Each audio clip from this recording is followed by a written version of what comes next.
How's it going, everybody? We're back again, the NXt Podcast crew, here to predict NXt Takeover Brooklyn 2, back to Brooklyn.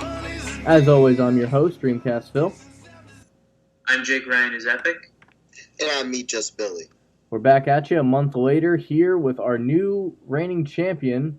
Billy is decided to put his title on the line twice in 1 month. We're going to do SummerSlam and Takeover back-to-back. That's what I call a fighting champion. Real quick, Billy, talk about what it's like to be the first ever NXt Predictions champion. Well, I really went on a limb there. I could have, came home with a clean sweep, but even though my boy Sami Zayn pulled it through, I said it would be a no contest. Even though I still came home with the championship, and putting it up this weekend is going to be a tough challenge. But let's get to it with the predictions of NXT Takeover Brooklyn. Yeah, had he not gone with that, he could have had a clean sweep, which would have been very hard to beat next time around. But twice in 1 weekend, we're going to do NXT Takeover on Saturday, SummerSlam on Sunday. We have an opportunity to do what The Shield did. All three members of the NXt Podcast could hold the title in 1 weekend. Or Billy could hold it all the way through, or we could just play hot potato. We don't know. But in the meantime, let's get going here with NXT Takeover back to Brooklyn. Opening match is the debuting Ember Moon against Billie Kay. To me, this, I don't know much about either, but considering one person is debuting and the other has jobbed out a few times already, I think it's fair to say that Ember Moon is going to start off her NXT career with a win in Brooklyn. I'm going with Ember Moon. Yeah, I think I'm going to go with Ember Moon as well, and I think the future of the NXT women's division is in good hands here. Both of these women have good talent, and there's a lot of people that haven't really had their time to shine. And so now that Carmella and Bliss have moved up to the main roster, I think that there's going to give more opportunity for different women to shine, and we'll be able to see that Saturday at Takeover. Speaking of the women's, go ahead. It's gonna be interesting to see Ember Moon in action, because I believe it was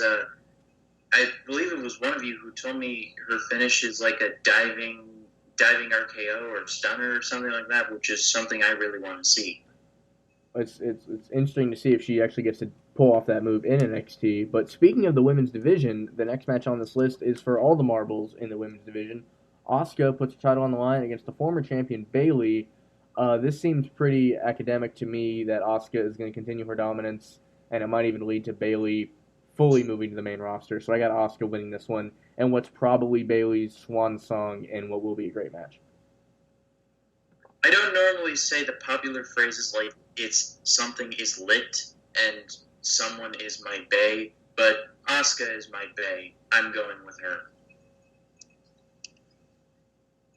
Well, to follow up Jake on that, I gotta say, Asuka is on fleek, whatever that means. I'm gonna have to go with Asuka. The match is going to be lit, fam. We can all agree on that. Moving on to the next match, we have Bobby Roode making his glorious in-ring debut against, somebody's got to help me with this name here, because I don't want to mispronounce it.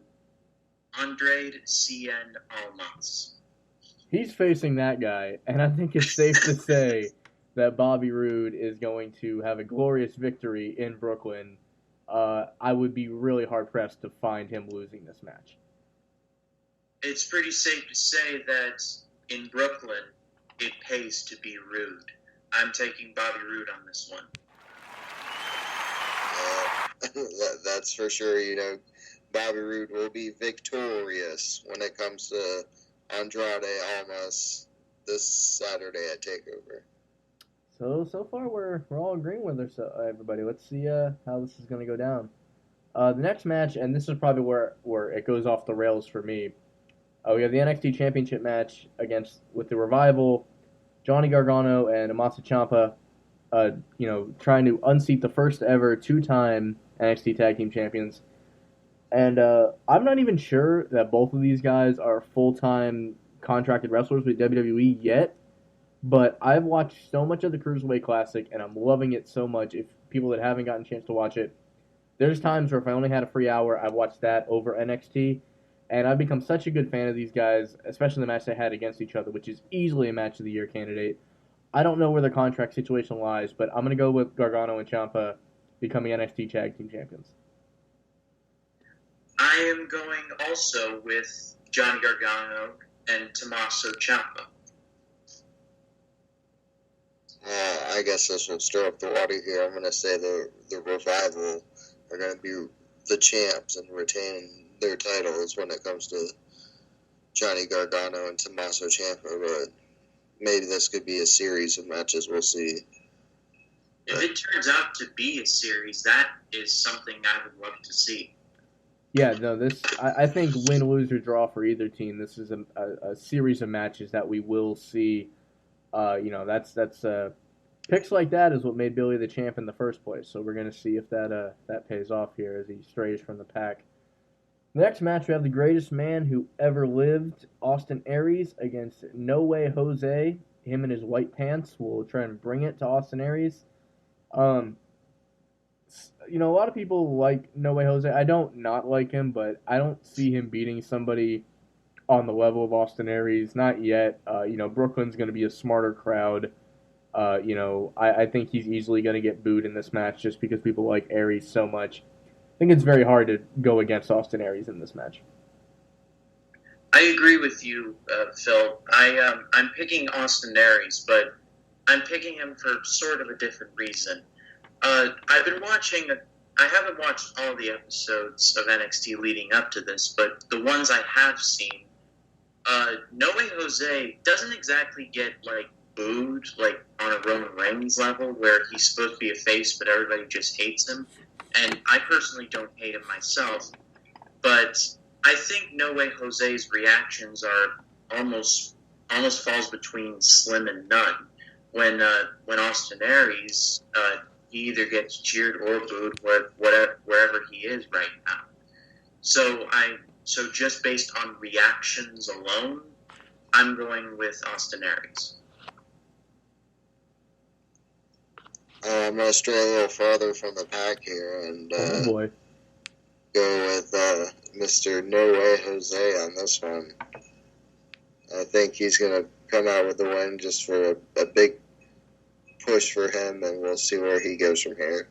I feel like he's the new Adam Rose in a way, maybe not as over, because there was a time that Adam Rose was as over as anybody in NXT, but I think it could come down to that. This might be his one big win, and then who knows what happens next. But Austin Aries, they need to do more with him. I think this might be the first step on him, moving from the mid card to the upper card.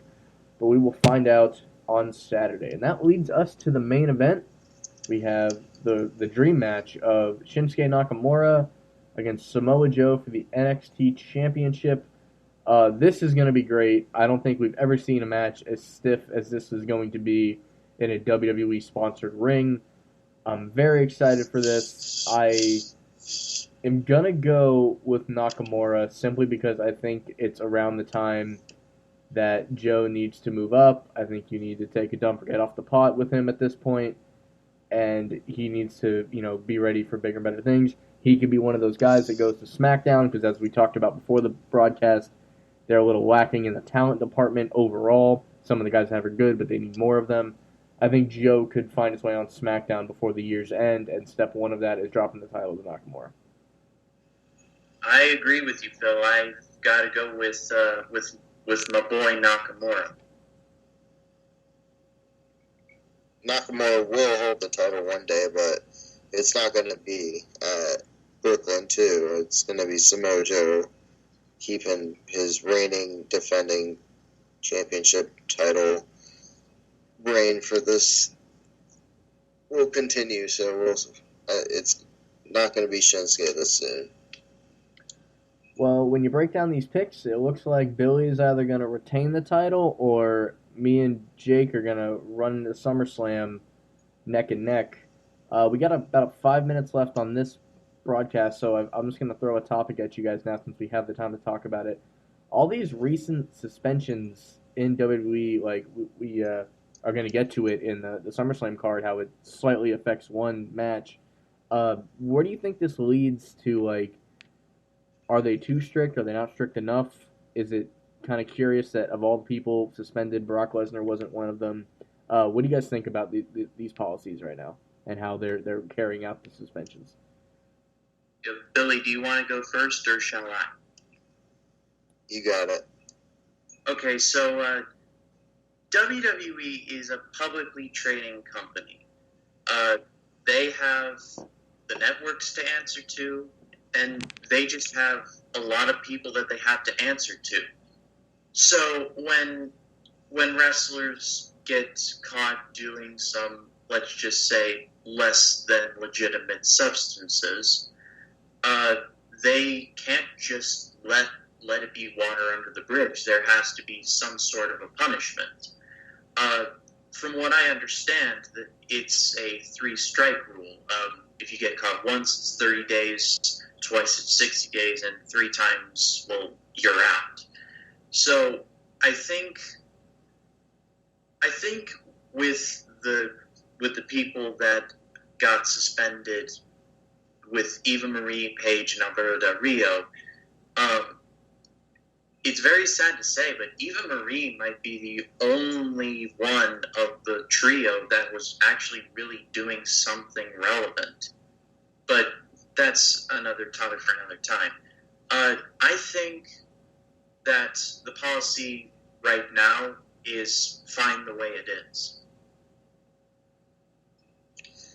Yeah, I mean, you bring up some good points, Jake, but I mean, they could be a little bit lax on some different substances. You said there could be, like, not so legitimate substances, but what is a legitimate substance? I know, going by the books here, it's all this and that, but, maybe if they have, like, a prescription for something, like kind of happened with Adam Rose and with the Adderall situation, but, see what happened to him, but geez. Yeah. And Paige and had that situation with the cops a few months ago. But who knows what the future holds for these guys? But I think it could be a little more lax in terms of maybe some lesser legitimate substances. Well, you can abuse prescription drugs just as easily as you can abuse PEDs or marijuana or anything like that. The point that I'm trying to make is that, like I said, calling back to earlier, the WWE is a public company. They do have sponsors. They do have the network to answer to.